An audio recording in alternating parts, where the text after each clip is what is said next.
Greetings, my name is Blaze, and I'm going to tell you everything you need to know about cards in Marvel Future Fight. So, of course, I have to show my Doctor Strange just because I'm a huge fan of Doctor Strange, just the way it is. Moving on, if you were to go up to your top menu and go down to the bottom right corner, you could go to Marvel Universe, right over here. If you click on that, you're going to be able to see the comic cards, and it's going to show you every card available in the game. So to start with, the first thing I want to cover when it comes to cards in Marvel Future Fight is you have two main types of cards. You have basic cards and you have P cards. The difference, of course, being that there is a P in the corner of the card. So if we go down past all these normal cards, you'll eventually get to the P cards towards the bottom. So top left corner, you have that P. So what's the difference between a P card and a normal card? Well, I'm going to tell you. The first thing is, if I open up a normal card, you're going to see some stats. You will notice a few things about this. The first thing we're going to point out is right in the bottom right corner of the card, you have a number that's going to be from 1 to 7. This is the quality of the card. Higher quality means higher stats. The quality only affects the top two stats. Something I want to point out too, you do see stars. We are going to talk about 6-star cards across the board. If you have a card that is below 6 stars, don't even worry about it. The only time you want to worry about those is for card collections, which we'll get to in a moment. So your 6-star cards are going to have all the stats available to you. And from 1 to 7 is going to change the quality of the top two stats. A 7% card, a 7 quality card is going to give you 11% on those top stats. The bottom stats are going to be random, just as it says here, random. If you want to see what those random stats are, you can actually click on your screen and hold your finger over the question mark. And it's going to show you what stat could randomly pop up every time you re-roll a card. It is going to change the quality, and it's going to change what the random stats are. There's no way to lock these today. Hint, hint, Netmarble, please allow us to lock stats. Now, this is your basic card. You will notice something. The top two stats are orange-ish color. I'm going to call it orange because it's orange. But these top two stats are going to be locked when it comes to normal cards. The P card gets 3 stats locked. So any P card you go to, you will see 3 orange stats, which means your random options are only for the bottom 3. Again, notice it shows the quality 7 in this view, and it shows the top two at 11%. But wait a minute, Blaze, you just said 11% for quality 7. Your third stat at the top, even on a P card, will always, and this is every card in the game, will always be 5.1% across the board. This is why when you're picking your cards to equip, you need to pay close attention to what those lock stats are and what the top 2 are, which will be affected again by quality. Now, the next thing I want to point out is card collections. Not every card is going to be in a collection. Collections are important because cards are going to help out every character on the entirety of your whole account. So how do card collections work? So if you go over here to your cards, so I went to the menu and then I went to cards, there is the card collection tab at the top. You can see it above me. If I click card collection, you will see a whole bunch of card collections. Now, you might not necessarily see them all fully colored. You might see them as black and white. That's because you haven't collected them yet. I only have one collection set I have not finished in the game, which is the art book collection. There is one card there which is highlighted instead of being black and white. That's because I do have that card. The way that you add a card to your collection is hit it with 6 stars. That's it. P cards are automatically 6 stars, so they'll automatically go into your collection. All other cards must be leveled up to 6 stars, which means if you get a card, verify if you have it in your collection, because if you do not, you want to get it to 6 stars so that you can add it here. The purpose behind the collection is a permanent boost to your account. So you'll notice here, this art book, if I ever do finish it, I'm going to get all attack increased by 3% forever for my entire account. You don't need to keep these cards. As soon as you have them unlocked in the collection, you can actually re-roll with the card or whatever you want to do with it. You do not need to keep it. And that counts for all of these collections. You'll see all these different bonuses. So you are missing out on bonuses if you do not complete collections. So definitely check your collections. Some cards are rare, like the anniversary card here. If you didn't get it, you're never going to get it. That's a couple of these that are single cards for anniversary gifts from playing the game. This is 3rd, 4th, 5th year anniversaries down below. But yeah, most of these other ones, most people are able to collect. Some of them are harder to get. The P cards are very rare. Just work with what you can. Some of these cards can just be farmed just by playing the game, but please pay attention because you can get one of these cards in this collection. You can get it at a 2 or 3 star, lose it, and then you do not complete your collection, and then you miss out on that collection bonus. All right, so that's collections. Moving on to the next thing. What cards do you want to equip? Well, it depends. It depends what you're going for. There's different game modes, obviously. And we usually break it up as players between PvP, which is player versus environment, and PvE, which is player versus... No, I'm sorry, I said PvP for player versus environment. PvE is player versus environment. PvP is player versus player. So basically it depends on where you want to put your focus. And I'll go over a few of those cards and what I personally would advise. It's going to come down to personal preference and what's available to you. And we will talk about crafting in a second here. So your base cards, let's go back over here to the cards I have equipped currently. You will notice again, quality is 6 or 7. I think if I go to my own cards, owned cards, which are in my inventory, you can see a quality 1 with a 1 star. Again, 1 stat. Get your 6 stars to get all 6 of your stats. There's no reason to even look at cards that are 1 star unless you're looking for collections. And I think you'll see at the bottom here, it shows you if they're part of a collection. And it also shows you if you have them. So if you like arrow through these 2 aren't part of a collection. It doesn't show any collections at the bottom. As you're arrowing through your cards, if you see cards pop up below, then you know it's part of a collection. Something to keep in mind, and whether or not you have it unlocked. So even if I start going up here to like my 5 and 6 star cards, you will see that your quality, depending on what it is, will vary as far as what that number is. This is an 8% versus 11. So I think the lowest it goes is something like 7%. Don't quote me on that. I can't remember for a quality 1, but a quality 7 is going to give you 11%. Quality 6 is something like 10% or something like that, which I think I have a card equipped that way to actually show you. But yeah, so even though it's important, it's okay to settle for quality 6. Here you go, quality 6. So we've got a 10% going on. We'll talk about the crafting in a second. I will get to that. So when you're looking at these cards, let me flip to one that actually has stats on all of them. These stats for the bottom 4 are locked across every card in the game. So your 3rd stat at the top will always be 5.1. Your 4th stat will always be 5.4. Your 5th stat will always be 5.7, and your 6th stat will always be 6. And if you flip through your cards, you can confirm that. They're always going to be the same. The stat itself is what's going to be different from card to card. So keep that in mind. And again, go to the question mark, and you can see what options become available. The options that become available do vary from card to card as well, not just the top stats.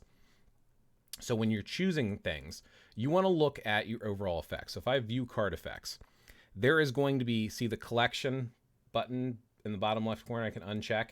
That's that green number. If you ever wanted to know what the green number is on the side, that is your collection bonuses that you get, period, regardless of what's equipped. You do not need to have cards equipped from that collection. Just having the collection instantly adds it. In my opinion in the game, the 3 most important stats are as follows.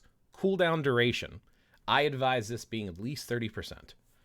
Ignore defense. I recommend this also be at least 30%. After that, I like to say basically do as much as you can in attack because attack does not cap. All attack is ideal because it helps your energy and physical characters, but it's okay to have some physical and energy as well. When you're trying to determine how much bonus your characters are getting, first you want to see if they do energy damage, or on the rare occasion, you'll have characters, I think Thanos does both energy and physical, I think, the way his skills read. He would benefit from both. But the main purpose behind all attack is it helps both. So you would add your energy, that my 39.4% to my 77.1% to get my total of how much energy bonus an energy character would get from my personal card collection right now and card set that I'm using. The other things that are very, very critical and important, I would say attack speed is a very important thing to look at from a PvE focus. Again, I think all attack is more important, but attack speed is pretty important. Aside from that, critical rate and critical damage are worth looking at. Dodge is okay, but you can usually work on it per character. Not all characters need dodge. The defenses and the resistances, in my opinion, are pretty much worthless. The max hit points is great for PvP, but not necessarily as important in PvE. And ignore dodge. Again, hit and miss. Some characters will benefit from it, some won't. Movement speed can also be helpful for some characters just to make them a little bit faster so they can get away from attacks and dodge. The additional Pierce is a critical stat. However, that is only done by crafting cards, which is why I saved that for last. So just something to keep in mind. If you're going for a PvE build, which a lot of us tend to like because PvP tends to be very competitive and expensive, cooldown, ignore defense, all attack. Personal opinion there. Okay, so let's talk about how you get this additional Pierce with the crafting. You'll notice at the bottom here, I don't have yellow stars. There's green and there's reds and there's blues. So when you have a P card, only P cards can be crafted. You can combine them with other P cards to re-roll their stats. You have to collect these card crafting cubes in order to do that. And if you want to lock your stats, well, you can lock them by using crystals. Idealistically, everyone seems to go for blue. You need a minimum of at least 3 stars of one color. Doesn't matter what the stat is. 3 stars to unlock either the red, green, or blue. I don't remember what they all do because I focus on blue, which is Pierce. If you have all of your stars, all 6 of them, as the same color, so idealistically all blue, you actually would get a 5% Pierce bonus instead of I think it's 3%. We'll look. So 2%, I apologize. So having 3, you see the bonus stats here, I get an additional 2% Pierce. So all of my cards are giving me the 10% because 2 per. If I was to get them all to blue stars, all 6 blue stars, then I would have 5% per card, being a total of 25% Pierce. Pierce is critical for endgame content. It is a huge bonus. Highly recommend focusing on it. I will tell you a few things you can focus on a little bit later. You'll notice something here. I have 1 card away. So if I decide to go to the bottom and I go to combine, right? Combine is going to give you 2 options. I could combine it with another card, which is at least 6 stars. And when I do that, I would be re-rolling the quality and I would be re-rolling the random substats. If I instead go with craft combined, I have to use a P card. And then what it's going to do is you're going to use your crafting cubes here and you would select your options. Anything that's not selected will get re-rolled. If you select it, you can lock it, puts a little lock icon. That means you can save it. And you'll notice that my cost here goes from what's 100,000 gold. If I do 1, that's 50, 100, 150, 300, 500 crystals to lock 5 stats. And you can't obviously lock them all. I was just kind of curious. So I could do this, lock all my blue and try to re-roll and see if I can get that dodge to a blue star and get my 5% Pierce. But I don't think that's worth it. So we'll talk about strategy in a second, but that's how you craft your cards. You start out 1 star at a time and you slowly work your way up with the craft combine until you get all of your stars one color or another. You usually do not want to lock stats or re-roll, in my opinion, until you get all of your stars. In this case, the quality does affect your crafted stats. That's why everything's 11%, because I have that 7 quality. If I go down to a 6% one, this is a 10%. So these fixed lock stats in orange are 10%. If I go up to the top, all the stars are also 10%. Now here's the thing. If you, again, look at the question mark, you'll notice that there's certain stats you can get for crafted. In my opinion, all attack is very important here. Energy attack's not bad, but all attack is better. I can't afford to lose any cooldown, so I don't want to re-roll this because I don't know what the stat's going to be. It's going to randomly give you a color for the star and randomly give you a stat. That randomization makes it very hard, which is why I prefer not to touch my equipped cards. This is personal preference. Instead, I will take my cards here and I'll re-roll them in my inventory. So I have a second Spider-Man card and I have a second Uncanny Avengers card, the Cable card. And I'll talk about which cards I would recommend for PvE and PvP in a second here. I'm also trying to roll up a Luna card. So what I'm trying to do right now, if I go to the card info on this, I have cooldown, which I need to have. So if I replace a card, which I'm going to, I want cooldown and I have it blue. So now this is the only stat I'm going to lock. I won't lock any stat until I roll the stats that I want, because I want a blue all attack or at least energy, and I want a blue cooldown before I try working on other stats. Some of these are terrible stats. I've talked about them earlier, which ones you want to try to focus on. It's a little less picky on which card you equip because of those secondary stats. Some of these cards still shine. For example, the Luna card and the White Fox card have a little bonus, which allows them to do basically a proc that's built into your card set.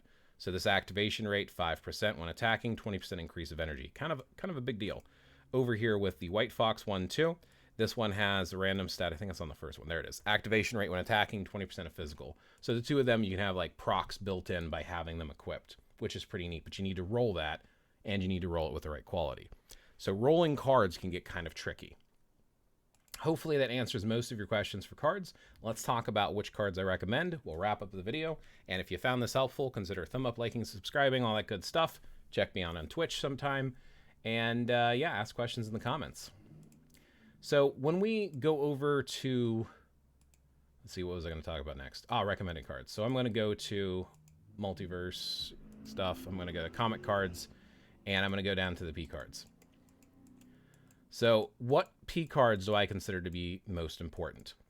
Looking at those top stats is what I use as a guide. So obviously P cards are going to be better than your basic cards. The Loki card, the Loki basic card, is actually not too bad when you're first starting out. And you can get a free Loki P card from doing the quest. So doing the basic Loki set's not too bad to start with. But this has got all basic attacks and cooldown. Two stats that I thought are pretty important. The P cards, when you start moving into them, because eventually you want all P cards and you want them all crafted, I recommend for PvE specifically, if you have the rare ability to get this card, which I do, it gives all attack. That's great. All attack, physical, and energy. So like everything up above is all about attack, which doesn't stack. The problem you run into there, of course, is having your other stats a little bit too low or relying on random to fix them. I still think this is a good card. I would say Guardians of the Galaxy is more focused on the PvP side because of the hit points. The attack speed and the all attack are good to have, so I think this is a good alternative if you do not have the Avengers card. I would also say the Cable card is probably one of the best cards in the game, in my opinion, because it has the three stats that I consider to be the most important. And of course, all attack being on one of the top two, very, very, very good to have, because as your quality goes up, your all attack goes up, which helps everyone on your account. Baby Spidey I consider to be one of the best PvE cards. So Cable and Baby Spidey for sure. Again, all attack is in the top. You have the Ignore Defense, which is a very important stat in my opinion, and attack speed, which can be very important as well. The next one I would consider for the best PvE set in my opinion, let's see, so those two would be Luna and White Fox because of the built-in procs. So in this one you have energy attack and all attack. You also have critical rate, which is not bad to have. This one over here you have the all attack again in the top, ignore defense, which is important, and critical damage. So they combine together with the procs. Very important to have the procs. That's what sets those two apart, in my opinion. White Fox, Luna, Cable, Baby Spidey, and either Guardians of the Galaxy or Avengers, in my opinion, is a solid card set for PvE. If you're going for PvP, worth considering, in my opinion, and I'm not a PvPer, so take this with a grain of salt, Guardians of the Galaxy, Gwenpool because of the hit points, cooldown's not bad, Quicksilver because of the hit points and ignore defense, and then maybe the Black Widow card, again hit points, and then New Avengers, hit points. I feel like when you're doing PvP, having a really deep pool of hit points allows for that extra survivability, and I think it can be very helpful in PvP situations. So, but again, take that with a grain of salt because I do not focus on PvP. There are other cards that are pretty decent. I don't like the Crescent card. I'm not a huge fan of New Avengers because I don't do PvP. Black Panther's not bad because, again, look what's in the top two. All attack. Cooldown's also important to have. This one right here I would usually avoid. This is the physical version of this Loki 2, which you can get for free. So this is energy ignore defense. This one is physical ignore defense, both with the cooldown. So those two together are not bad to have, especially starting out until you get better cards. That Black Panther Loki is not bad. This Loki here I'm not a huge fan of. Attack speed and cooldown. Not too great, but if you have nothing else, it's okay to equip. I'm just not a huge fan of it. I don't really like Black Widow or Gwenpool or Scarlet Witch cards that much. The Scarlet Witch one I would consider just because it has the built-in all attack, but it's stuck at 5%. Your quality doesn't help you. Guardians of the Galaxy I think is a good card, as I'd mentioned earlier. And then these other ones, I haven't really looked at them much, but I don't think I would recommend either. Ignore Defense Energy, I probably wouldn't recommend that one. Ignore Defense Cooldown, All Attack, that would be okay, but I probably wouldn't recommend it either. Physical Attack, Physical Defense. Nope, not a huge fan of Physical Defense. Definitely would not do this Captain America Origin one. And Cooldown Physical, I would also probably not recommend that one either. So hopefully that helps, gives you some things to think about. I know this was a longer video. I'll put some timestamps below. But yeah, thanks for watching. Happy hunting on your cards. And yeah, if you have any more questions, feel free to paste them below and I'll do my best to answer. Catch you in the next one.